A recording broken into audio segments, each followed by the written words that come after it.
Hi, and welcome back to the Middling Along podcast. I'm so delighted to welcome our guest today, Gabrielle Blair. She's the founder of the award-winning blog Design Mom, which started off in 2006, and I think I've been following it since pretty much then. Also of the Alt Summit annual conference for online content creators and creative entrepreneurs. She lives in a beautiful house in Normandy that she's painstakingly doing up and documenting on Instagram, I recommend you go take a look. It's fascinating. And last but not least, she's a mother to 6 children, ranging in age from, I don't know, Gabrielle, but you'll tell me in a minute. Anyway, welcome along to the podcast. It's lovely to have you. Thank you, Emma. I'm delighted to be here. And to answer your first question, my youngest child is 12 at the moment, and my oldest just turned 25, which I can hardly even believe. But yeah. So in different stages of flying the nest or about to into teenagedom. Right. And back when I started the blog, 2006, my youngest didn't exist yet, had not been born. So it's just, they've really grown up with this. So it's interesting. How do they feel about fame via Instagram, via the blog world? They're just used to it now? It's like the air that they breathe. I mean, I think a little bit. They're cute, good sports about it. I think sometimes they enjoy it. I mean, sometimes they'll ham it up for the camera for me, and and they know I'm going to tag them. Other times, I know that there'll be a picture I post because I'm trying to tell a specific story, and maybe it's not the most flattering shot of them, but it's the only one I've got that's telling the story, and I'm sure that's not their favorite thing, but it's cute, and they have. People send such nice things about them, nice compliments, and people are. In general, have been very kind to my kids, so that's nice. But we're not here to talk about them. We're here to talk about your book, which is coming out on the 4th of October. Now, when I say the title, people might sort of have a bit of an intake of breath. It's called Ejaculate Responsibly, a whole new way to think about abortion. The sort of the backstory to this is that it came, or is kind of generated by a Twitter thread that you wrote in September 2018. So you were saying it's kind of coming up for its 4th birthday. And the reaction to that was incredible. Obviously kind of predates the sort of the recent fallout from the Roe v. Wade decision. But talk to us more about kind of what has happened in that intervening 4 years, and why is it a book now? Yeah, of course. I love talking about this. So it's been interesting. So for 4 years, I have talked to people about this thread almost daily, and that's not an exaggeration. It is retweeted every single day, multiple times. I'll have people trying to argue with me about it every single day. Other people really excited about it and trying to spread the word about it. So it has been a big part of my life for 4 years. And in that time, of course, I've written other things that have gone viral. I've written all sorts of, I've done lots of writing, lots of content creation, been redoing a house, as you mentioned, all sorts of things. But this has been sort of a through line for these 4 years of this has just been on my mind a lot. And it ended up developing into a book for a few reasons. One was just, in these 4 years, I have refined the arguments, the ideas that I was presenting. I mean, over and over and over. I've just had so many opportunities to, again, discuss with people. It became really clear to me where people were not understanding, what was stopping them up. It's really easy to see where people stop reading the thread, based on how they argue with me. Really? Right, interesting. Yes, I'm done now. I'm gonna turn on the keyboard. 100%. And it's a long thread. It's embarrassingly long.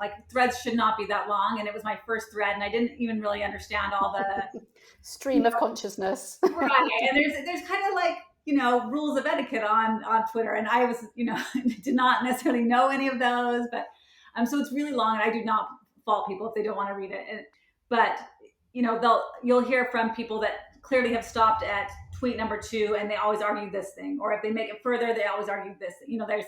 But again, I'm acting like the response has been a lot of negative, and it really hasn't. It's been by far more positive than negative.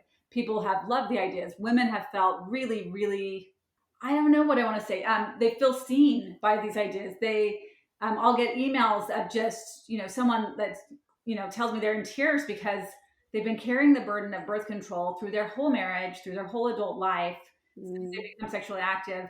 And it had just really never occurred to them that their partner, boyfriend, husband, whoever it might be, could help them with this, that it should be helping them carry some of this burden, that it's as much on them as it is on the women, or it should be. And even things like it just has not occurred to them to say to their partner, hey, have you considered a vasectomy? Just hasn't even crossed their mind because in our culture, and I tend to only speak for feel comfortable speaking for the American culture, so I don't know how much will overlap with your own culture, but just this idea, like it just doesn't really cross people's minds, women or men, that women, it's just a matter of fact. It's a matter of, it just doesn't cross their mind to think otherwise, that women will take care of all the work of pregnancy prevention. That's just it's a radical shift, isn't it? To Right. kind of say, Right. actually, why is that a given? Why is that the default? Why is it always on us? And why are we not having those conversations? And it 100% is. And it's not like, and I mentioned this in the book, I mentioned this even in the thread, that I say, like, it's not like I'm mad at men about this, that they haven't thought about this, because the reality is women haven't thought about it either. It's not like we grow up thinking, okay, my partner needs to like share the responsibilities of birth control with me at all. We just assume we'll do it. And of course, I can't speak for everyone, but that seems to be the vibe. And of course, that shouldn't be how it is. And I can even see how it has developed. Like I look back and think, okay, we now have paternity tests. You can find out who the father is of the baby that you're pregnant with, even if you were having sex with multiple partners. We have paternity tests, and you can find out who the father is. But that's very new in the history of the world. Like this is a very recent development when we're looking at a historic timeline. And before that, men could literally walk away, even if they knew they were the one that caused the pregnancy, even if they knew they were the father. They could say, nope, not mine, and walk away. And there's nothing you can do to prove it. Like there's nothing the woman could do to say, no, that really is the father. It's the only person I've ever had sex with. He can just go, nope, she's a slut. She's having sex with lots of people. It's not mine. And he'll be believed. There's no way to prove it. Even if the child looks identical to the father, it's not, they can just walk away. And luckily, lots of men didn't do that. They loved their children. They helped raise their children, and that's great. But plenty of men did. Plenty of men walk away, and plenty of men still walk away, where they just go, nope, I don't want anything to do with this. I'm in denial. I don't want to know if it's mine. I don't care. And they walk away. And so partly I can sort of see how historically this could happen. There was no way to prove who a father was. And so, of course, the burden becomes totally on the woman to prevent pregnancy, because she's going to be stuck and he can walk away. And then, of course, it's so visibly obvious when a woman is pregnant. So like she has to deal with this. She can't hide it. She has to, if she is pregnant and she's carrying that pregnancy to term, she has to deal with it. If she's pregnant and doesn't want to carry the pregnancy to term, still has to deal with it. If she decides to relinquish her baby for adoption, still has to deal with it. Like once she's impregnated, she does not have a choice. She has to deal with this fact. Yeah. And so you can also see like, oh, this is all, we can physically see with our eyes that this is happening to women. So it becomes this women's issue. But again, the world has changed. We do have paternity tests. We do have all sorts of birth control options for men and women. And this shouldn't just be on women anymore. And the excuses that it's been on women should be long over, like should be long gone. And it should be a much more shared responsibility. And interestingly, I present ideas in the thread and in the book where I say men cause all unwanted pregnancies.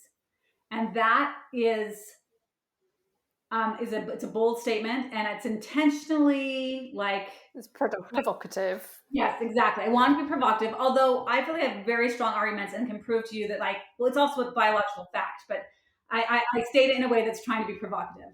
And it's interesting because the reactions are so much like, that's not fair. That's not fair. You can't put it all on men. And I'll go, okay. And they'll say, no, it's got to be 50-50, 50-50. I'm like, okay, that sounds amazing. I think 50-50 would be great. Do you It's a think that's great happening negotiation tool. But like, But do you think it's 50-50 right now? Describe how it's 50-50. Describe what you're doing that's 50% of what yeah. she's doing. Like, Wouldn't that be nice if it was equally shared? right. And then I'll point out to them, right now, you don't love that I say, oh, it's all on men, but currently that's just an idea. It's not reality. It's not all on men right now. Like it's the opposite. It's all on women. Women are expected to do all the work of pregnancy prevention. Women are expected to deal 100% with the unwanted pregnancy. And no one's saying that's unfair. Yeah, right. Vocally. I've never seen any tweets from you mentioning how unfair that is. I've never seen you write about this. And it's just this, like, it only strikes them as unfair when I shift the conversation and reverse this situation and say, well, what if it was all on men? And then all of a sudden it's like, whoa, alarm bells. They cannot handle it. But again, that's fine with me, because I hope that all of a sudden gets them going, oh, it really is all on women. What should I be doing? How can I relieve some of that burden? If my partner, if I'm a man and my partner is a woman and she's on birth control, she's doing that every day. Either taking a pill, or she has a shot that's releasing hormones every day, or she has an IUD, or whatever it is, and she's dealing with the side effects of that birth control, and she's having to get a prescription. And again, I can only speak for how it works in America, but everything requires a prescription. You have to go to the doctor every year to renew this. And yeah, which a lot of men are probably completely oblivious about, because right. A, there's never been the conversation, and B, they've never kind of had any kind of sex ed that informs them about what's going on, or kind of what the implications are, or which is all you're talking about in the book. And things like, all of the side effects, which, many of us, if we've ever taken hormonal contraception, will be aware of. But I think there was something I read the other day where there are clearly some people out there who think that if a woman doesn't want to get pregnant, she'll take the pill, but just like the day after, which is they just don't even understand the basic mechanics of how it works. I have a note in the book that specifically calls that out, because I didn't understand until I was having all these conversations how many people, and it's typically men, think of the pill. They think of it like taking an asprin or a ibuprofen. Like, oh, you have a headache, and so you take a pill, like, to get rid of the headache. And they feel like they in their head, it was like, oh, if she's going to have sex that day, she takes the pill. Like, oh, no, that's not how it works. She has to take the pill every day. And she has to take it at least 7 days before it's even effective. Like it takes a minute to even get there, depending on where she is in her cycle. And anyway, she's doing that every day.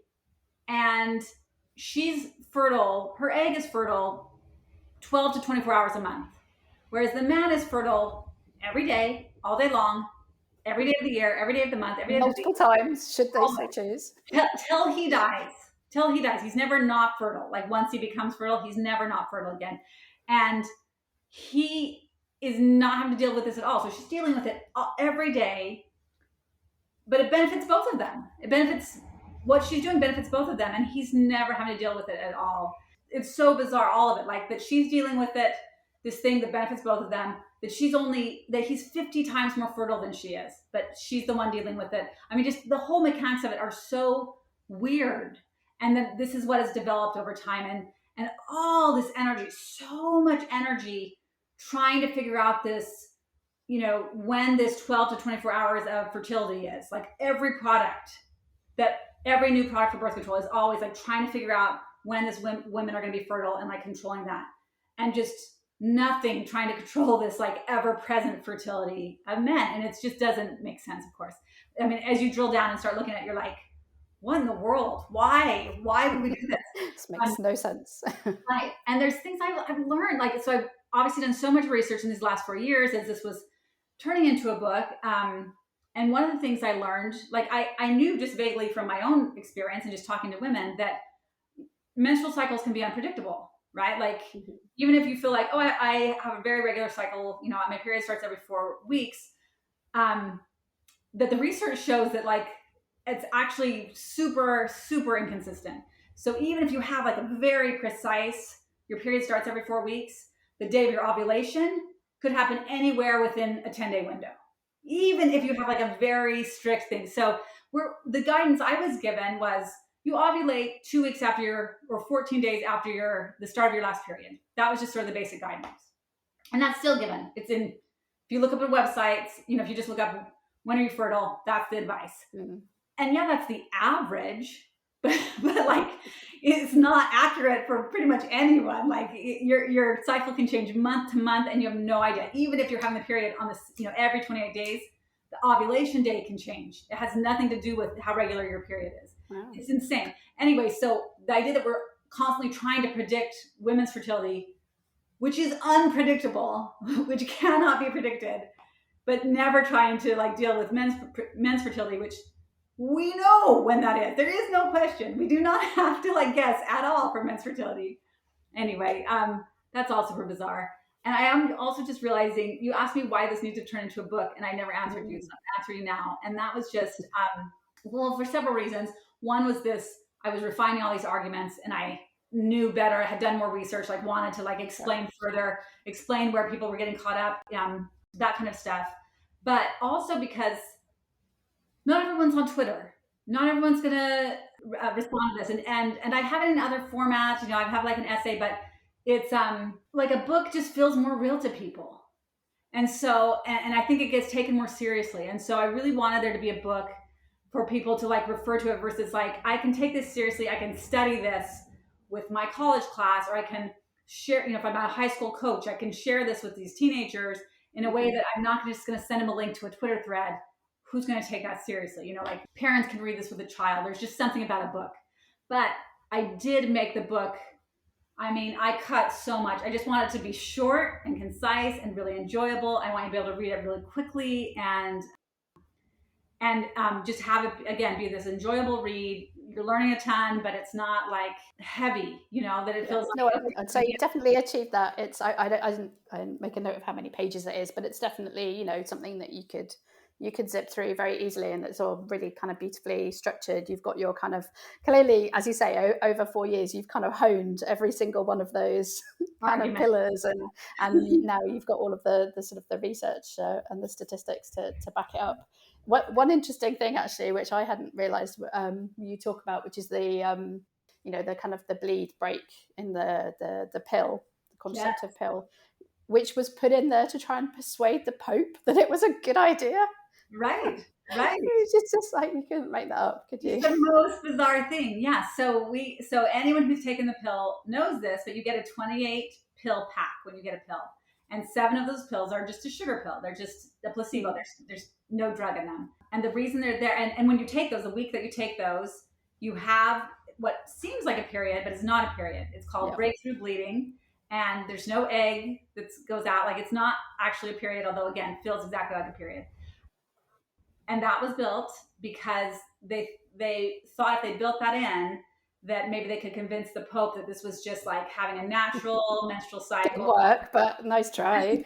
Yeah, it didn't work. But every aspect of birth control for women and just all of it ends up being influenced by men who aren't experiencing any of this in an attempt to, again, control fertility, control women's bodies. And it's, I don't know, it's just disturbing, honestly.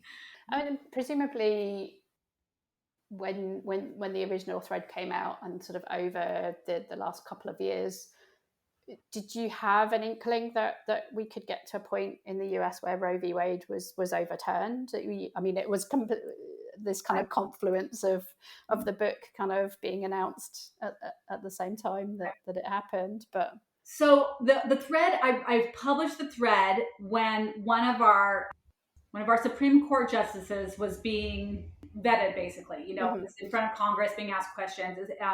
Brett Kavanaugh is the Supreme Court justice that was being vetted when I published the thread. And I can tell you, I personally did not understand 4 years ago, and really didn't understand until maybe when Amy Coney Barrett, the 2 justices later, was being put in, that like, oh, they're really going to do this. Like, it's a systematic process of right. And plenty of people are like, what, are you crazy? Everyone could see, if you're watching. And I'm like, I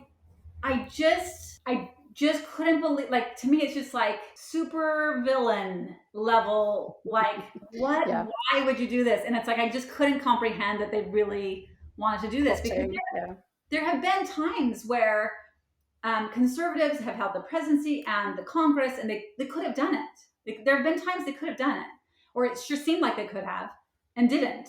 And so it felt like, oh, they're not really serious about it. But then it seems clear now looking back, like, oh, they were waiting till they had the Supreme Court, because even if they did it, Supreme Court could reverse that, or, like, there would be, but if they have the Supreme Court, it feels more permanent.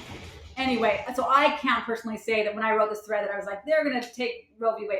I don't think I could even comprehend that. And then to have it happen has just been awful. And then, this book came out. Sorry, didn't come out. It was announced, like, scheduled the announcement, and then they overturned Roe v. Wade like the week before. So I was like, oh, that's just a lot. It's just a lot of stuff right now. But and we even knew that was coming, because they had the leak the couple months before. So we kind of knew it was coming. But even that was like, but that's, I guess in my head, I remain a hopeful person. So in my head, it was like, oh, well, maybe surely they wouldn't. Maybe they leaked it to see the reaction, and the reaction has been so bad that maybe they won't do it now. Or, like, in my head, I was like still trying to be hopeful about it. I'm thinking, Chief Justice Roberts, he's not going to actually do it now that he's seen the reaction. No, it happened. I'm just too naive. I'm too naive. I don't really get it. I think a lot of us are about many things. We refuse to believe that people would do these things, but clearly. So I guess your hope for the book is that it shifts that conversation, because I think it's very hard for many to have a sort of a nuanced discussion about abortion in a way that is kind of like, okay, we can get to a place where there is compromise. So, in shifting the focus here, you're kind of hoping to get away from that very kind of emotional kind of pro-life, pro-choice, and completely reframe that discussion. You nailed it. I mean, I part of my, discussing this thread for every day for the last 4 years has been seeing every argument that you can talk about abortion, and so many of them, so much fighting about when does life begin? And this is like a philosophical question. There's not going to be a right or wrong answer there. It's just not. It's not something you can prove. So much of it, based in religious beliefs, and depending on what sect you belong to of Christianity, or what religious, tradition you come from, you have completely different views on just abortion in general. So there's like a lot of stuff that, again, we already know how much religion can cause wars. There's no middle ground. Religion's not going to bring us together on abortion. Like, this isn't going to be helpful. Like, so these discussions, and then of course discussions about bodily autonomy and who gets autonomy and when, and just so these debates that you cannot solve. They aren't creating progress. They aren't helping us move forward in any way. It's really just these debates don't reduce abortion. They don't help either side. Like, no one is benefiting from these. It's just no one is benefiting from these except maybe politicians who are, just using this as a cudgel of, like, if I mention scoring points. Right, I'm scoring points, even whether I care about it or not. So that just drives me bananas. It just drives me bananas. And this shifts the conversation in such a helpful way, because all of a sudden we're talking about prevention. The book is really focused on preventing unwanted pregnancies. And I go into some statistics on, like, how many unwanted pregnancies, turn into abortion. I talk about that there are abortions of wanted pregnancies too, and I talk about what a tiny percentage that is. I go into this, but the bulk of abortions are due to unwanted pregnancies. So I really focus the conversation on unwanted pregnancies, how they happen, which seems like we all know, but we don't really. Like why are there so many? If we understand how they happen, why in the world are there so many? And I talk about kind of why they happen, how they happen, and how to prevent them, and why, who can prevent them, and why they should prevent them, and all those kinds of things. And it just takes so much of the emotion out of it, almost all the emotion out of it, because you're no longer talking about a baby or a fetus or what will eventually become a baby or whatever. You're not talking about that at all. That baby doesn't exist. You prevented the unwanted, the Which is unwanted. the best possible outcome for Right. somebody who's anti-abortion. It's like, Right. okay, no Right. more abortions needed. Because Or if you want to see abortions go down, great. This solves it for you. Here you go. Here's how to make that happen. And if you are like, actually, I'm fine to have legal abortion. I don't care if there's a ton of abortions. It still solves things for you because it takes all the focus away from women. We're no longer trying to control women's bodies. There's nothing to control because the pregnancy never happened. So we don't need to control the women's bodies. And so the pro-choice, if you're a pro-choice advocate, you're going to love this because you're like, yes, let's stop trying to control women's bodies. Terrific. Hooray. Let's shift the focus. If you are an anti-abortion advocate and you're like, no, I hate abortion. I want abortions to disappear. You're going to love this. Here's how to make this happen. This is great. You don't even need to create any abortion laws. Roe v. Wade won't matter. Here you go. Like, here's this whole other way to talk about this. So, and I have found that I have had really positive responses to the ideas that I presented in the book, which I originally presented in a thread, from anti-abortion advocates, from pro-choice advocates. People get it. They can kind of get on board. It takes religion out of it. It takes, again, this like, when does life begin? Takes it out of it. Bodily autonomy takes it out, like shifts the conversation entirely and takes a lot of emotion out of it. And I speak really frankly about everything. I mean, like, we say penis, we say vagina, like we say all the words. And obviously you should know that going in just by picking up the book because it says Ejaculate Responsibly. That's the title. But even that was very intentional because I feel like, and I believe that the word ejaculate is just the perfect word. It's like the least sexy way to talk about sex. It's very clinical. It's not going to turn anyone on. Like, this is not a word you use in sexy, if you're trying to be like, being sexy, like this is not a word you use. This is like, it's sort of scientific. It's sort of technical. I don't know, like it's sort of funny. It's got funny sounds. I don't know. Like it kind of makes people laugh. And like, I'm a middle-aged mom lecturing the world on on wearing condoms, getting vasectomies, using birth control, all these things. And I'm not trying to be sexy about it. I just want you to like know what's going on. The facts. Right.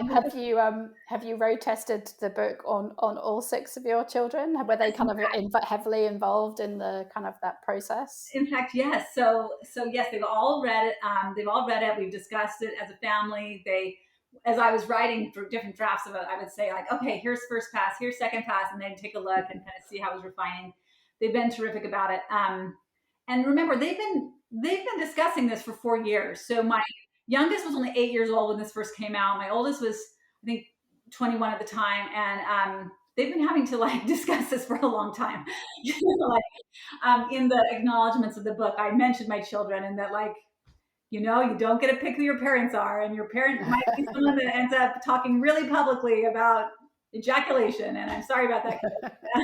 But they've been good sports about it and really positive about it, and feeling like they can, I don't know, like that they want to share this with, like the people on campus. They're university students and they want to share this with people and make sure people know this stuff. And so they've been really cute about it. But every once in a while, someone will want to like debate them. Maybe they're too timid to come onto Twitter and debate me, so they'll want to debate my kids, and that will drive me a little bonkers. I'm like, they didn't write it. They did not need to defend this. This is not, they don't. You come to me. I'm very accessible. If you want to debate this, you know where to find me. Leave my kids alone. But in general, they haven't had to deal with that. So I'm glad. And what do you think would be the sort of the age of a teen, maybe even preteen, if to kind of be able to take all of this on board? Because I think it is, whilst it's obviously important to be kind of read and discussed at society at large, but it's almost like if you could get in there right at the very kind of get-go when kids and young people are learning about this. It's, yes.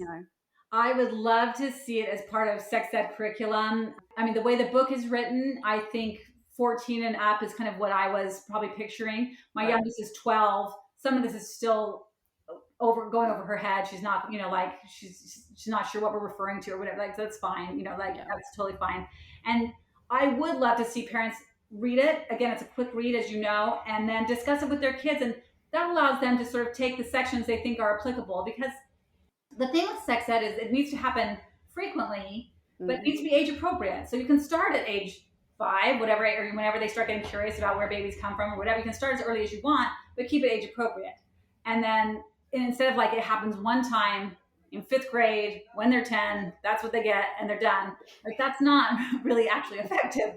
So if a parent wants to read this and then they've got, say, kids in middle school or kids in high school or secondary school, that they can say, okay, this is where I think my kids are at right now, and these are the sections I want to discuss with them. And the sections are short, and you can, some of them are just a page, and maybe your kid's ready to read the whole book. Like it's my dream that you have high school health teachers teaching the 16-year-olds and 17-year-olds, like going through the whole book with them, reading it over a couple of classes. I want to see high school coaches giving this out to their athletes, boys and girls. Like the women need to know this, the men need to know that. Like this is information everyone needs to know. And then I want to see it at like fraternities and sororities at universities. Like this is just like you have someone heading off to college, you give them this book and whatever other gift they're getting for graduation. But like I just want everyone so aware of this. Like I just want our society to be so hyper aware of sperm, what sperm can do, and when sperm are fertile, that like this, and how to prevent pregnancy and how men can prevent pregnancy and do their part. While women I still encourage women to do whatever they need to do to be responsible for their own bodies, but I'd like men to step up and do that too. And I just want this to be something we're talking about, and I want there to be this focus on birth control options for men. Like we could have more options for them. We have not invested there. And by we, I just mean like, you talk a little bit about that, I think, in the book about the trials being suspended because the side effects were discovered, and actually when you compare the very real side effects that women are living with, it's like, that's okay. We don't mind them suffering, but woe betide if the guys should get a headache. And then, or just like even things like I'm a big fan of vasectomies. It's been my husband got a vasectomy. It's been a big positive in my own life. So I'm a big fan personally. But vasectomies seem like something, because we know people get them reversed sometimes. They think they're done having babies and maybe they get a new partner later on and they decide to reverse the vasectomy and have a baby. And so we know this happens. And so it feels like, oh, that should be a thing. You should be able to go get a vasectomy, get it reversed, get another vasectomy, get a revert, like as much as you need to. And we're not there yet. Like it's not really there yet. There are people getting really, really good results with vasectomies. I know I've talked to 2 clinics that are getting 95% reversal success and 99% reversal success. So that's amazing. But most clinics aren't there yet, right? Like most people doing reversals don't get that high of successful results. And so we're just not there yet. There has to be more training for doctors and better methods developed. But why haven't we? Why haven't we in the last 100 years spent a lot of attention going, okay, what's the very best technique for a vasectomy and the very best reversal technique so that this can be a non-issue? Because there's no side effects, just none. Like they have your orgasms work the same after a vasectomy. Your erections work the same. It all works the same. It feels the same. And it's I think there's quite a big fear factor for guys though. Right. But it shouldn't be, right? It's right. That's a myth. Right? It's the same thing with like guys are like, oh, we hate condoms. And then you start talking to men who are like, have used condoms and have like practiced, and they're like, oh, condoms are great. They're the same. It feels the same with a condom or without. Once you figure out what kind of condom do I like to use, what kind of lubrication techniques do I like, what size fits me the best, materials. Once they figure that out, men don't actually mind condoms. But there's this big myth around condoms that all men hate condoms. And there's a big myth around vasectomies that they're scary and dangerous. And the opposite is true on both of those. So a lot of the work we need to do here is those cultural conversations where we're saying, yeah, these myths are dumb. They're hurting men. They're hurting women. Like, hey, if you're not ready to be a father yet, wear a condom. Get a vasectomy. That's great. Do that. Those are good, positive things. You don't need to be scared of those things. We need to be talking about that constantly, and especially condoms, because condoms are the only option that also fight off STDs, like prevent, the transfer. Where taking the pill doesn't do that. Having an IUD doesn't do that. A vasectomy doesn't do that, but the condom does. So that's like, we all need to get super pro condom, and not just like, oh yeah, no, I'm definitely in favor of condoms, but like, no, like in the same way, no one would ever ask me, are you going to wear your seatbelt when you go driving today? Like, of course I'm going to wear my seat, like the non-issue. Yeah. Like I haven't had to think about that since I started driving ever, or, since I was a kid. It should be the same thing. No one should have to say, oh, are you going to use a condom, or do you want to use a condom? Like, of course you're going to use a default position. Yeah. Yes. And we can get there. Like, we definitely can get there. I mean, the seatbelt is a good example. It wasn't like that. They introduced seatbelts and people weren't wearing them and didn't like them. And then you introduce the data and you run some campaigns and you teach people, no, you got to wear your seatbelt, and they'll do it. And we need to do the same thing for condoms. And that needs to be led by men. I can talk all day about how awesome condoms are, but I don't have a penis. So it's not really going to be effective, right? I need men who have learned how to use condoms, who are comfortable with it, who can teach other people, like, this is what worked for me. This is what you got to do. This is how to get the right fit. Here's how you got to lubricate. And none of that is happening right now. None of that is happening. None of that is happening. And I really want this book to, again, shift the conversation, not just about abortion, but it's the same conversation. If we can shift the conversation about condoms, about how awesome they are, if we can shift those conversations, get rid of the myths, same for vasectomies, that solves the abortion question as well. Like, like it's just, like this shifting conversation, it solves a ton of things, a ton of issues right now. And anyway, obviously I can talk about it for hours. we could. So yeah, it's just a matter of a few short weeks before the book is out. I hope you've got lots of pre-orders, because I know how important that is, and I know that you're encouraging people not just to buy a copy for themselves, but to send a copy to their senator or even to a Supreme Court justice, because why not? I mean, I kind of have this vision in my head of them, having a stack of these things turn up in their office. That's exactly what I want. Like, I've introduced a campaign to send them to Supreme Court justices. It's awesome. There's already like 15 books going to one and like 10 going to another. Anyway, so that's great. I'm going to introduce campaigns for senators and governors as well.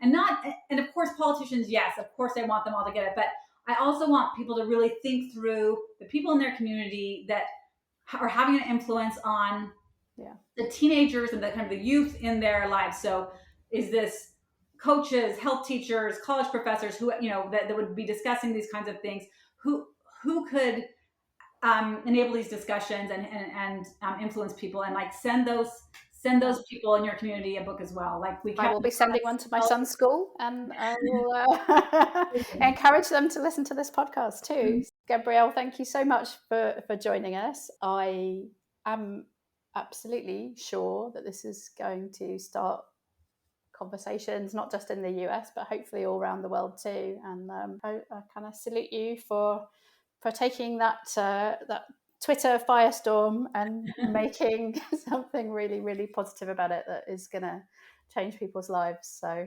yeah, congratulations. You're saying exactly what I want to hear. I love this affect conversations around the world. So thank you so much for having me here. I really appreciate it. You've been listening to the Middling Along podcast. Do remember to subscribe to be notified when our next episode is live. And why not visit the blog at www.middlingalong.com to sign up to my newsletter as well. I do hope you enjoyed listening today. If you did, I'd be really grateful if you would consider leaving a short review, as that helps people find the podcast and helps get it noticed. Hope you can join us next time. Goodbye for now.